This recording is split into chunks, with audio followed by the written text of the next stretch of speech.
स्वागत है दोस्तों आप सभी का फिर से एक नई वीडियो में। दोस्तों आज के इस वीडियो में दोस्तों हम लोग जो है क्लास 11 का, ठीक है, आज के इस वीडियो में दोस्तों हम लोग जो है क्लास 11 का जियोग्राफिक यानी कि दोस्तों भूगोल का आज जो आपका वीकली टेस्ट हुआ आज मतलब कब, तो 4 नवंबर को, ठीक है। तो उसका दोस्तों हम लोग जो आज के इस वीडियो में आंसर की को देखने वाले हैं। यानी कि आज की इस वीडियो में क्लास 11 जियोग्राफी का 4 नंबर वीकली टेस्ट का आंसर की देखने वाले हैं। और जो अभी तक 4 नंबर का वीकली टेस्ट नहीं दिया है तो वीडियो को अंत तक देख के जाइए। आपका जो 40 में 40 नंबर कोई नहीं छीन सकता, ठीक है। यानी कि जो नहीं दिया उसका बल्ले बल्ले, और जो दे दिया है वो आंसर की मिला लीजिए, और जो नहीं दिया है वो क्वेश्चन पेपर के रूप में। इस वीडियो को पूरा अंत तक देखिए ताकि आपका जो एक भी नंबर ना कटे। और वीडियो को दोस्तों के साथ इस वीडियो को जरूर शेयर कीजिएगा, और चैनल पर पहली बार है सब्सक्राइब जैसे कीजिएगा। चलिए बिना देरी के हम लोग जो है क्लास 11 जियोग्राफिक यानी कि भूगोल का वीकली टेस्ट का आंसर की देखते हैं, जिसका एग्जाम आज यानी कि 4 नवंबर को हुआ है, ठीक है।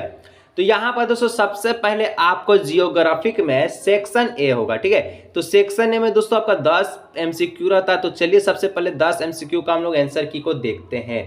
तो पहला प्रश्न दोस्तों आपका क्लास 11 जियोग्राफिक 4 नवंबर को पूछा गया है, उस तत्व की पहचान कीजिए जो जलीय चक्र का भाग नहीं है।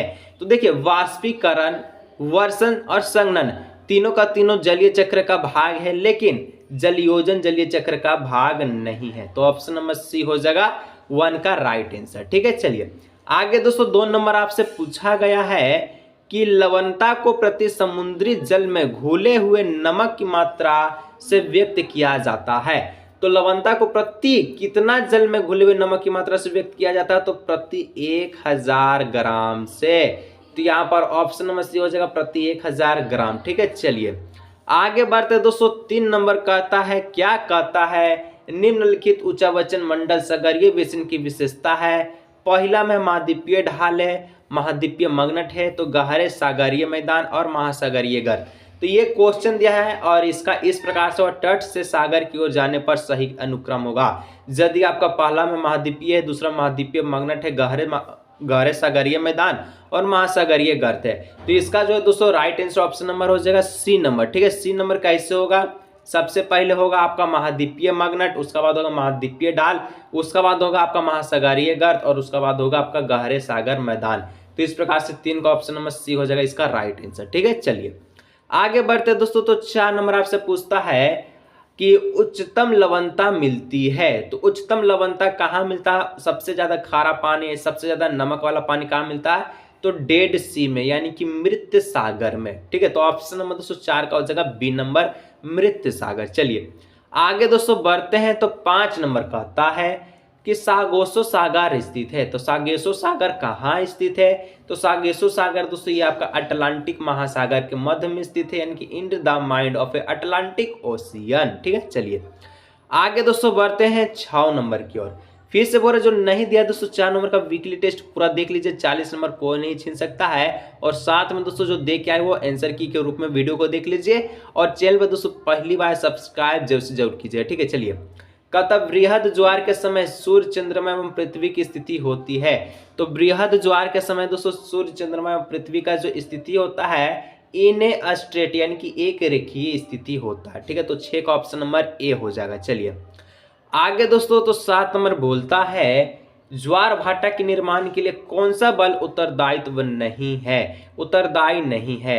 देखिए ऑप्शन नंबर ए की पृथ्वी की गुरुत्वाकर्षण शक्ति, सूर्य की गुरुत्वाकर्षण शक्ति, चंद्रमा की गुरुत्वाकर्षण शक्ति, ये तीनों दोस्तों आपका जो ज्वार भाटा के लिए उत्तरदायी बल है, लेकिन कोरियोलिक्स बल आपका नहीं है। तो ऑप्शन नंबर डी हो जाएगा 6 का राइट आंसर, ठीक है। चलिए आगे बढ़ते हैं दोस्तों। तो 8 नंबर कहता है कि स्वेल क्या है। तो स्वेल क्या है दोस्तों, तो व्हाट इज स्वेल, तो स्वेल दोस्तों एक प्रकार का सुनामी है। तो ऑप्शन नंबर सी हो जाएगा, ठीक है, सुनामी। चलिए 9 नंबर दोस्तों कहता है भारत में वन्य जीव सुरक्षा अधिनियम निम्न में से किस वर्ष में पारित किया गया। तो भारत में दोस्तों वन्य सुरक्षा अधिनियम दोस्तों कब पारित किया गया, तो 1972 में यानी कि 1972 ईस्वी में पारित किया गया।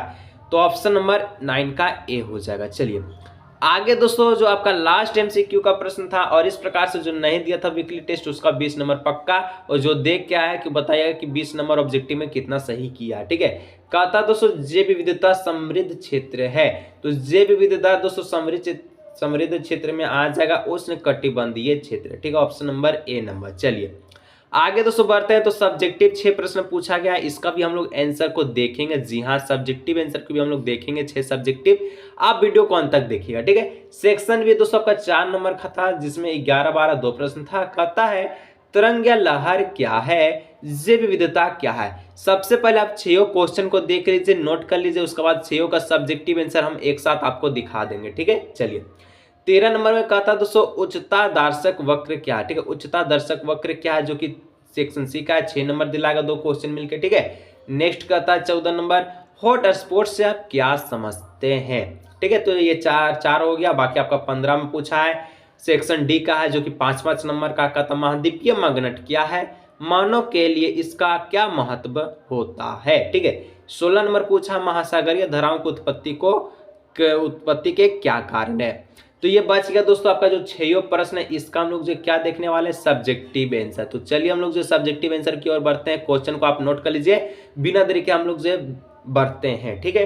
तो चलिए दोस्तों 11 का जो आंसर होगा, क्या पूछा था कि तरंग या लहर क्या है। लिखिएगा तरंग वास्तव में ऊर्जा है, जल नहीं है, जो कि महासागरीय सतह के आर पार गति करते हैं। ये वायु के जल की विपरीत दिशा में गति करते हैं। तरंग क्या है, ऊर्जा है, जल नहीं है, महासागर सतह के आर पार गति करता है। और ये वायु जल की विपरीत दिशा में, जब वायु इधर बहता है, मान के चलिए वायु इधर बह रहा तो ये इधर गति करता है, ठीक है। इस प्रकार से चलिए 12 नंबर का हम लोग आंसर को देख लेते हैं। पूछा था जैव विविधता क्या है, ठीक है। आंसर में लिखा है किसी निश्चित भौगोलिक क्षेत्र में पाए जाने वाले जीवों की संख्या और उनकी विविधता को जैव विविधता कहते हैं। इसका संबंध पौधे के प्रकार, प्रणालियों तथा सूक्ष्म जीवों से है, यानी कि जीवयानियों से है। इस प्रकार से जो है दुनिया में जितना भी पेड़ पौधा प्राणी है, सूक्ष्म जीव है, कीड़े मकोड़े, ठीक, बाघ शेर, वो क्या बनाते हैं, तो जैव विविधता बनाते हैं। तो इस प्रकार से 12 का आंसर हो गया, ठीक है। चलिए आगे बढ़ते हैं दोस्तों। तो 13 नंबर पूछा था, क्या पूछता, उच्चतादर्शी वक्र से क्या अभिप्राय, ठीक है। तो हाइपोमेट्रिक यानी कि आपका उच्चतादर्शी वक्र, एक जल संग्रहण क्षेत्र का हाइपोमेट्रिक वक्र किसी दिए गए ऊंचाई अस्ट्राइहल 1992 के नीचे या ऊपर के सापेक्ष क्षेत्र का प्रतिनिधित्व करता है। यह एक जल निकासी घाटी से पूरे ग्रह तक भूमि के एक क्षेत्र में ऊंचाई के विवरण में वर्णन करता है। क्या करता है, वितरण में वर्णन करता है। इस प्रकार से 13 का आंसर हो गया। चलिए बढ़ते हैं 16 नंबर, 13 हो गया, 14 नंबर, ठीक है।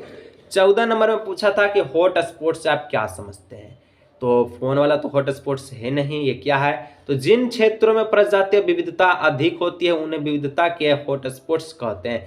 जिन क्षेत्र में प्रजातीय विविधता अधिक होती है उसको क्या कहते हैं, हॉट स्पॉट्स कहते हैं, ठीक है। चलिए आगे दोस्तों 15 नंबर पूछता है कि महाद्वीपीय मगनट क्या है और मानव में इसके क्या मुख्य विशेषता है, ठीक है। चलिए लिख देते हैं, महाद्वीपीय मगनट महासागर वो महाद्वीपों के मिलन स्थल होते हैं। इसका ढाल 1 डिग्री से 3 डिग्री गहराई या 200 मीटर तक तथा चौड़ाई कुछ किलोमीटर में देखें तो 1000 किलोमीटर तक होती है। विश्व में सबसे अधिक मगनट अंध महासागर में स्थित है, ठीक है, अंध महासागर में, ठीक है। चलिए इस प्रकार से लिख लिया। इसका मुख्य विशेषता पूछा था, लिखना है महाद्वीपीय मगनटों की मुख्य विशेषता निम्नलिखित है। पहला पॉइंट में लिखिएगा, पृथ्वी पर महासागरों के कुल क्षेत्रफल का लगभग 7.5 से 8.5% भाग महाद्वीपीय मगनट के रूप में अवस्थित है। दूसरा पॉइंट में लिखिएगा, महाद्वीपीय मगनट समुद्री खाद्य पदार्थों की उपलब्धता, मत्स्य आखेट और खनिज तेल एवं गैस उत्पादन के प्रमुख क्षेत्र होते हैं, ठीक है। और यह हो गया। तीसरा पॉइंट में लिखिएगा, क्या लिखिएगा कि महाद्वीपीय मगनट मत्स्य उत्पादन के अनुकूल क्षेत्र होते हैं। विश्व के विशालतम मत्स्य संग्रहण क्षेत्र डॉगर वैंग और ग्रांड वैंग इन्हीं तटों पर स्थित मिलते हैं, ठीक है। चलिए चौथा पॉइंट में लिखिएगा, ये तट प्रकाश और गर्मी की उपस्थिति के कारण जल जीवों तथा सागरीय वनस्पति के विलोपन यानी कि भंडारण होते हैं। इस प्रकार से हो गया 15 का 16 नंबर दोस्तों, जो कि आखिरी वीडियो का लास्ट प्रश्न है। और इतना मेहनत के लिए दोस्तों चैनल पहली बार सब्सक्राइब जरूर से कीजिएगा, जितना भी दोस्तों को जरूर शेयर कीजिएगा। और जो नहीं दिया था उसका 40 नंबर पक्का, और जो दे दिया वो बताइए कि 40 में से कितना वो सही किए, ठीक है। चलिए कहता, महासागरों में धाराएं की उत्पत्ति कई कारणों से होती है, जिनमें पृथ्वी की घूर्णन गति, महासागरीय जल के तापमान, लवणता घनत्व आदि में भिन्नता होती है, और वायुदाब एवं प्रचलित हवाएं, वर्षा की मात्रा में वाष्पीकरण में भिन्नता आदि प्रमुख है। इस प्रकार से दोस्तों आज के इस वीडियो में क्लास 11 जियोग्राफी जो कि आपका 4 नंबर का वीकली टेस्ट हुआ उसका आंसर की को हम लोग देखे बहुत ही अच्छे ढंग से। वीडियो अच्छा लगा वीडियो लाइक चैनल सब्सक्राइब कीजिएगा। मिलेंगे नेक्स्ट वीडियो में।